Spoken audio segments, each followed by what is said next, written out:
Hi there, welcome to kneppyinvests. In this video, I am going to discuss a company called Fremont Petroleum Corporation. This is a company I haven't had any sort of inclination to do any research on because when they've released any sort of financial report, I've looked at it and went, no, sorry, not for me, until they released their most recent quarterly cash flow and activities report on April 21st of this year. And when I saw they were operational cash flow positive, that did get me interested. So I decided to do a little bit of research on this company. And as I went down the path of doing a little bit of research in the history of this company, I found where this company has traveled over the past 15 years since they listed on the ASX is absolutely fascinating. And unfortunately for shareholders, absolutely fascinating in this sense is not a good thing because this is a classic case study of complete and utter capital destruction. In fact, when you hold a company, you want the complete opposite. You want a company to create capital for you, not destroy capital. In this video, I'm going to go through the history of this company, talk about the quarterly cash flow report, and then look at the charts. So first step, though, on this journey is to look at some of the facts behind this company. Fremont Petroleum Corporation, ticker code FPL, fairly obvious what they do just by the name Fremont Petroleum Corporation. So they are oil and gas exploration and production company. They did IPO in June 2006. Current market cap is about 23, so somewhere between about 15 and 23. It's going to swing quite wildly from day to day because the share price is quite low. In fact, the share price currently is 0.4 cents. So if the share price went down to 0.3 cents, that market cap will drop by quite a bit. Or if it rises to 2.5 cents, it'll actually rise up a fair bit. Revenue in the trailing 12 months, 470,000. That's on the increase, and that's the reason why I'm doing this video. Operational cash flow negative in the last 12 months. Shares on issue. This is a significant issue. This company has faced, over the last 15 years, 3.3 billion. Talk about why that is an issue in the next few slides. If you do like what you hear in this video, or you're just a little bit curious like I was, they did release their quarterly cash flow and activity report on the 21st of April. So let's look at the history behind this company and why I find Fremont fascinating. Fremont Petroleum Corporation listed on the ASX in June 2006 under a different name, Austin Exploration, ticker code was ARR, 60 million shares on issue at 20 cents. The first 6 months on the ASX were good times for shareholders because the share price quadrupled from 20 cents to the all-time high of 80 cents in January 2007. And during that first 6 months, they actually did release one announcement on the 18th of October 2006 talking about their first revenue. So all signs were looking really good for this company. And this is the reason why the market became excited. But then some heavy dark clouds came onto the scene in the start of 2007. Those dark, heavy clouds hanging over Austin Exploration had to do with some drilling results they released in early 2007. They were not good drilling results. And of course, the market reacts quite negatively when any sort of drilling results come out not positive. And the share price plummeted. It more than halved during the first few months of 2007. And just bad news ever since. So the share price has kept on dropping. Chart I provided here is a year-long or just over a year-long chart which shows you the rise in share price, and during that rise in share price at the end of 2006, that's when there was a bit of euphoria in the market. People thought this company was going to make them rich, and then when those drilling results came in, those bad results, that euphoria just exploded. It just popped, and that's why the share price fell. For those astute would notice, I've been told about the share price high of this company was 80 cents, but on the axis in the chart I provided here, it says $80. So how can that be? How is there a discrepancy between the price I said is their all-time high and the chart? There must be a reason behind it, and I'll talk about that in the next slide. The reason why there is a little bit of a discrepancy between what I'm saying is the share price high of this company and what the chart is saying is because this company has done two 10-for-1 share consolidations over the past since they listed on the ASX. If you don't know what a share consolidation is, it's just a decrease in the amount of shares on issue.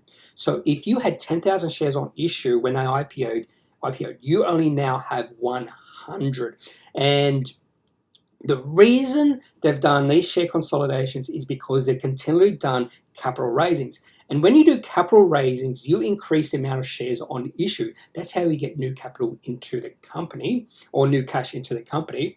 And if they didn't do these two 10-for-1 share consolidations, they would have 300 billion shares on issue. And that amount of shares on issue, I don't think any company would want that. And that's why, for all intents and purposes, they've done these share consolidations. And that is also why, when you look at the charts for Fremont, the share price high back in 2007 was $80. It's essentially 80 cents without the share consolidations. And this is also why this is a complete and utter capital destruction. And I'll talk about that, I think, maybe in the next slide. They've changed their name. I've already mentioned this. And the cynic in me would say the main reason they changed their name was because there was a complete bad taste in a lot of investors' mouths in regards to Austin Exploration. And they wanted to get rid of that bad taste in investors' mouth. Whenever you get a company with this sort of capital destruction, you want a clean start. And they thought changing the name to Fremont Petroleum is a clean start. People don't have that bad taste in their mouth when they see the name Fremont. That's just the cynic in me. There's probably some other reasons, but I think that's a legitimate reason to change your name. And the share price right now is at 0.4 cents, not 0.4 cents, but 0.4 cents. So essentially, if you've held this company from IPO, you've seen the share price go from about $20 in share consolidation terms to a high of $80, and then the share price has dropped to a current share price of 0.4 cents. That is complete and utter capital destruction. To fully understand how this company has completely and utterly destroyed the capital of its long-term shareholders, let's go back in time to early 2006, and let's assume that you absolutely believed in the long-term future of Austin Exploration. You actually believed this company was going to make you wealthy and you were going to retire because of the future of this company. So you decide to buy 50,000 shares at the IPO, and that's going to be enough to make you filthy rich in 5-10 years. And those 50,000 shares at IPO were worth $10,000. During the first 6 months, everything's looking great. Share price has quadrupled. The story of Austin Exploration was going down the right path. Your 50,000 shares were now worth $40,000.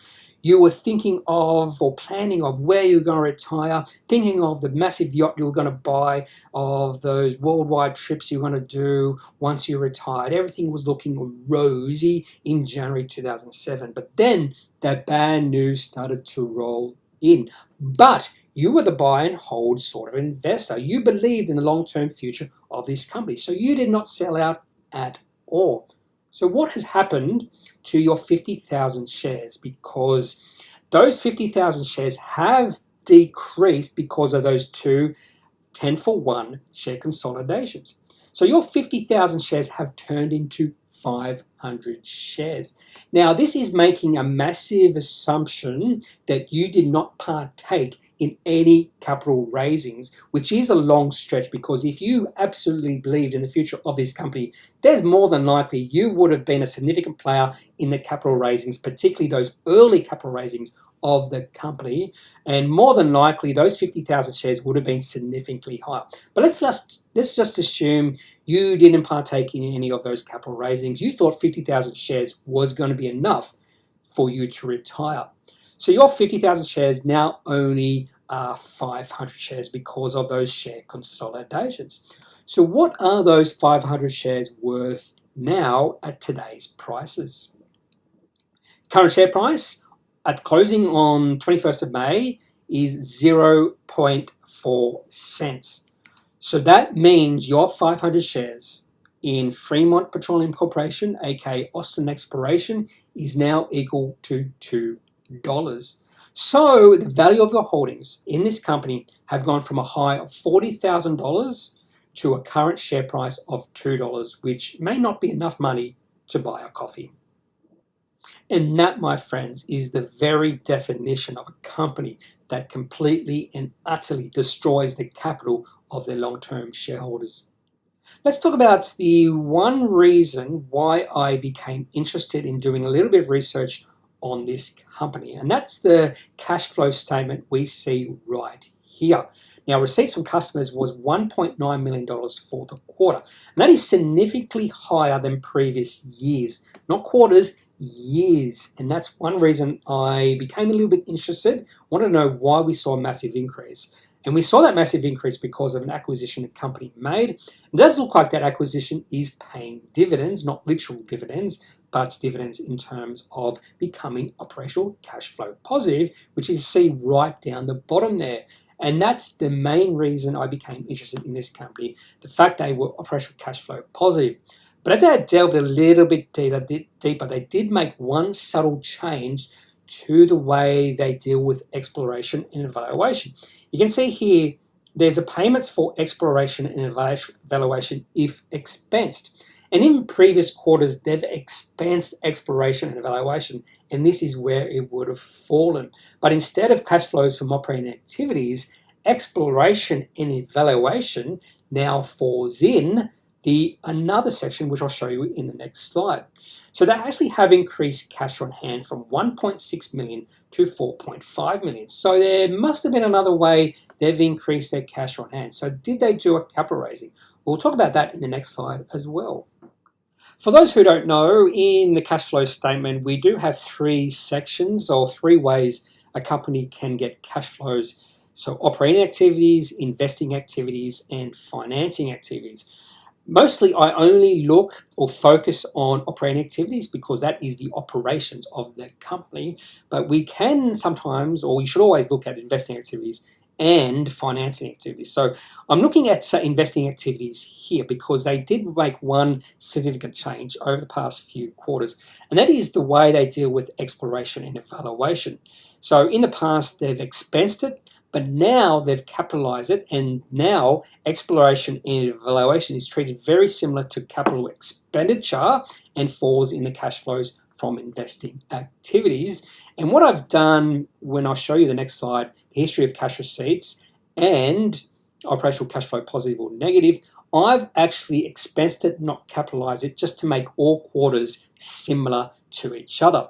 Right down the bottom is the explanation why this company was or increased their cash on hand from 1.6 million to 4.5 million. When they made the acquisition of this company called MHP, they did acquire cash. So that's why they've increased cash on hand, because they made the acquisition, and that acquisition included cash. Onto the cash receipts and cash flow history for Fremont. The cash receipts this goes back to July 2017, and the cash receipts is on the top there, fairly anemic until the most recent spike in receipts in the last quarter of $1.9 million because of the acquisition they made.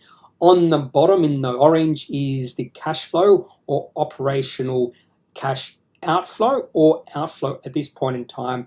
And going back 2 or 3 years, we did see a lot of cash moving out of the business in their operations. So probably a lot of exploration and evaluation at that point in time. The recent change they've made in the way they've dealt with exploration and evaluation, so they've capitalized it instead of expensing it, I've decided just to reverse that, just to make every single quarter consistent with this quarter, and that means they still are operational cash flow negative by minus $230,000. So they are heading in the right direction, and this acquisition does look like it's going to help their operations. So I am keeping my eye on this company for the time being, and all my eyes now really on the chart. So let's have a look at the charts. This is the 1 year weekly chart for Fremont, and to be honest with you, nothing was happening with this company from the start of this period to towards the end of March 2021. Share price was going sideways, not a lot of volumes. The market was not interested. But towards the end of March, early April, we did see signs of the market becoming more and more interested, particularly when they released some production output from their new acquisition. That's when the market became really excited. In this company, we saw the share price rise on 3 consecutive days on massive volume, and the share price went to a high, or a recent high, of 9.5 cents. More than likely, a lot of stale shareholders who have been hanging on to Fremont shares for quite a few years saw their time to get out, and so we saw a flux of sellers coming into the market, and the buyers couldn't keep up with those sellers, and that's why the share price has pulled back over the last few weeks. And the share price has actually pulled back all the way to 4.4 cents again. What I'll be looking for now is some more positive news to drive the share price higher up from here. I still think there's going to be a lot of those stale shareholders who couldn't get out on the most recent rise, so we might have to see another rise in the share price, those stale shareholders selling out again, and as we exhaust all those stale shareholders, that's when you can see a more sustained upwards movement in the share price. So I have put this company onto my watch list. I'll be keeping a close eye, particularly looking out for some positive news from the company. That is all I've got for this video on Fremont Petroleum Corporation. Hope you've liked it. If you do have any questions about this company or any other company, maybe you do have a question about expensing versus capitalizing. I'm not an accountant, so I'm not the biggest expert on those two things. I would, though, however, prefer a company to expense exploration and evaluation over capitalizing, because it's more, I won't say honest, but it's more transparent. And I do like companies to be a little bit more transparent. Maybe you think differently, and I'd love to hear someone explain why a company should capitalize instead of expensing their exploration and evaluation. I'd love to hear different points of view. I'm not a financial advisor, so if you do need financial advice, make sure you seek out someone who is qualified and can speak to your own financial needs. That's all for this video. Have a good day. Talk to you later. Bye.